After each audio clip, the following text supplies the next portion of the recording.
Hello everyone, आज हम पढ़ेंगे class 12th physics electrostatic unit है आपकी। उसमें एक टॉपिक है आपका Coulomb's law in vector form. Previous video में आप देख चुके हैं कि कूलॉम्स लॉ को हमने एक्सप्लेन किया था। अब हम बात करेंगे Coulomb's law in vector form. Vector form से हमें ये पता चलता है कि उसकी डायरेक्शन कहाँ पर है। ठीक है, जो भी आपके चार्जेस होंगे उनकी डायरेक्शन और फोर्सेस के बारे में हम बताएंगे। टेकिंग फर्स्टली कोऑर्डिनेट्स, पहले हम क्या लेंगे? कोऑर्डिनेट्स लेंगे। इसमें भी हम 2 चार्जेस ले रहे हैं। फर्स्ट चार्जेस आपका Q1 है और सेकंड चार्जेस आपका क्या है? Q2 है। यहाँ पर 2 चार्जेस हमने लिए हैं और 0 आपका ये ओरिजिन है और यहाँ से Z एक्सिस है, ये X एक्सिस है और ये आपकी Y एक्सिस है। O से Q1 तक के लिए डिस्टेंस आपने मेजर किया, वो उसका पोजीशन वेक्टर आपका क्या हो गया? R1। Q2 तक के लिए क्या हो जाएगा डिस्टेंस आपका? R2, यानी कि पोजीशन वेक्टर उसका R2 हो गया। अब इन दोनों के बीच में, यानी कि चार्जेस Q1 और चार्जेस Q2 के बीच में, इसको ये नाम, पॉइंट का नाम दे दिया, इसको B नाम दे दिया, इनको मिला दिया। मिलाने के बाद अब मैं कहती हूँ कि Q2 चार्जेस पर फोर्स अप्लाइड होगी, किसके कारण? Q1 के कारण, और Q1 पर होगी Q2 की वजह से। ठीक है, तो फोर्स कैसे लगेगा? इधर की तरफ लगेगा। F यानी कि किस पर आया? सेकंड पोजीशन पे आया है और किसकी वजह से? चार्जेस 1 की वजह से। यहाँ पर क्या हो जाएगा आपका? फोर्सेस किसकी वजह से आया है? 1 पर लगा है, किसकी वजह से? 2 की वजह से। चार्जेस 2 की वजह से। इसको अलग डायरेक्शन में इसलिए करके बता दिया ताकि आप इसको मिला करके गलती ना करें। ठीक है, अब मैं इन दोनों के बीच में पोजीशन वेक्टर निकालती हूं तो आपका क्या आएगा भाई? सेकंड से कहां पर जा रहा है? फर्स्ट की तरफ जा रहा है। कहां पर जा रहा है? सेकंड से फर्स्ट की तरफ जाएगा, तो इस डायरेक्शन में अप्लाइड होगा R2 1। ऐसे ही फर्स्ट से कहां पर आएगा? सेकंड पर, तो आप क्या लिखोगे? R1 2 लिख दोगे। यहां तक आगे बात समझ में है? उसके बाद हमने 2 चार्जेस ले लिए थे, उनकी पोजीशन वेक्टर को डिफाइन कर दिया है, ओरिजिन क्या है उसको भी बता दिया है। अब हम फोर्स अप्लाइड करते हैं, और जैसे फोर्स F21 पर फोर्स अप्लाइड हुई है, is the force exerted on charge Q1, Q2 by charge Q1, then according to Coulomb's law,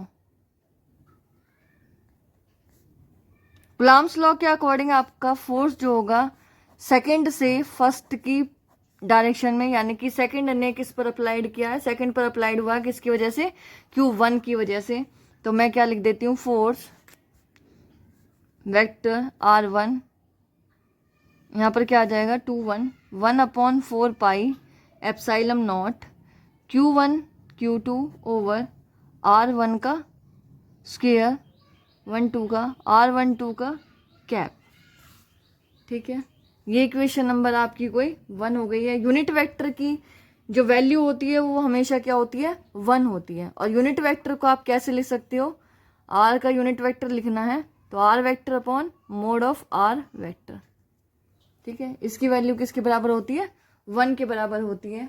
अब हम निकालेंगे फोर्स 1 2 के लिए। Is the force exerted on charge, किस पर है? Q1 पर, by charge Q2, then according to Coulomb's law, Coulomb's law की अकॉर्डिंग आपको इसकी वैल्यू निकालनी है फोर्स की। तो क्या हो जाएगा आपका F12 vector is equals to 1/4 pi epsilon naught Q1 Q2 over R। अब पोजीशन वेक्टर R1 का आएगा स्क्वायर R21 का, और यूनिट वेक्टर किसका आ जाएगा R21 का यूनिट वेक्टर आ जाएगा। ये आपकी सेकंड इक्वेशन हो चुकी है। अब है आपकी पोजीशन वेक्टर R21 बराबर होता है माइनस के R21 बराबर है माइनस के R12 के बराबर है। 3 इक्वेशन हो गई। पुट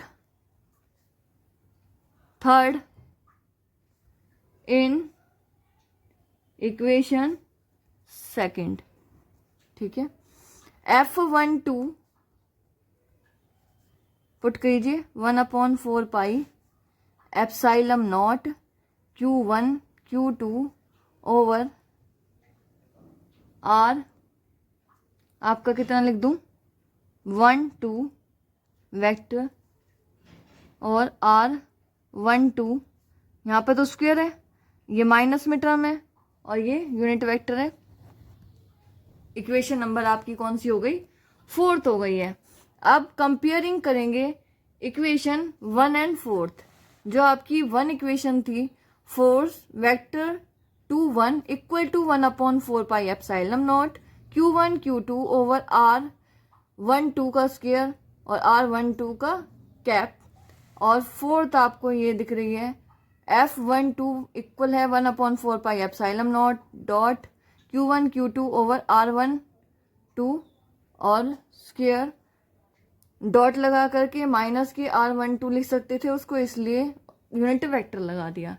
अब इससे कंपेयरिंग करने के बाद क्या हो रहा है कंपेयरिंग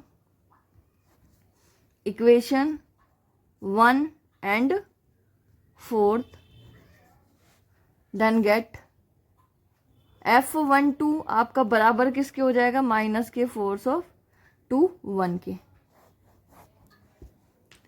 यहाँ जो भी फोर्स है वो अपोजिट है in direction but equal in magnitude. यहाँ पर आप क्या लिख सकते हो forces are opposite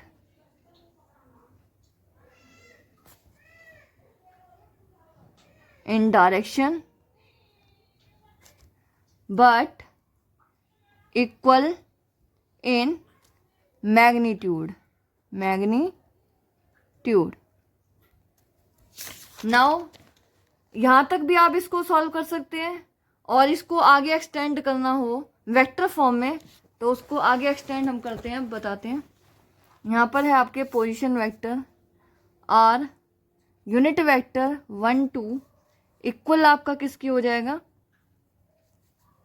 R21 vector R12 का मोड। ये इक्वेशन नंबर आपकी हो गई। यहाँ पर ए कर लो इसको। फ्रॉम फिगर के अकॉर्डिंग हमने जो निकाला था R1 जो पोजीशन वेक्टर है प्लस R12 पोजीशन वेक्टर है और माइनस की R2 की जो पोजीशन वेक्टर है वो डिफरेंट है यानी कि अपोजिट है, इसलिए हमने माइनस का साइन ले लिया। और यहाँ से हम R12 निकाल लेंगे वेक्टर फॉर्म को R2 माइनस R1 वेक्टर। ये आपकी इक्वेशन नंबर हो गई 5th। अब put this value in equation 4th में इसको पुट कर देंगे। F12 इक्वल है 1/4 pi epsilon naught Q1 Q2 over R12 का स्क्वायर डॉट R12 का कैप।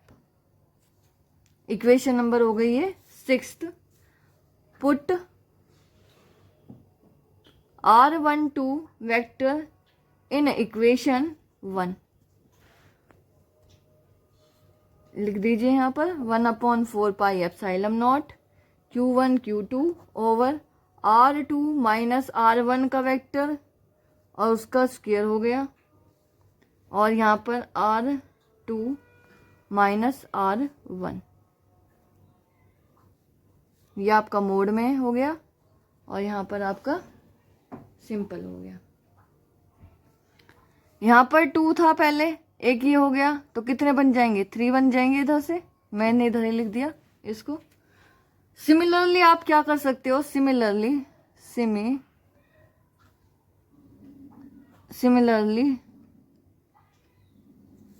F21 निकाल दिया हमने, 1 2 के लिए निकाल लीजिए force, 1/4 pi epsilon naught Q1 Q2 over R21 लिखेंगे आप इधर, R21 लिख करके इसको सॉल्व करोगे, R21 का वेक्टर और अपॉन में R, यहाँ स्क्वायर है, R21 मोड में है, यूनिट वेक्टर को एक्सप्लेन कर दिया इधर।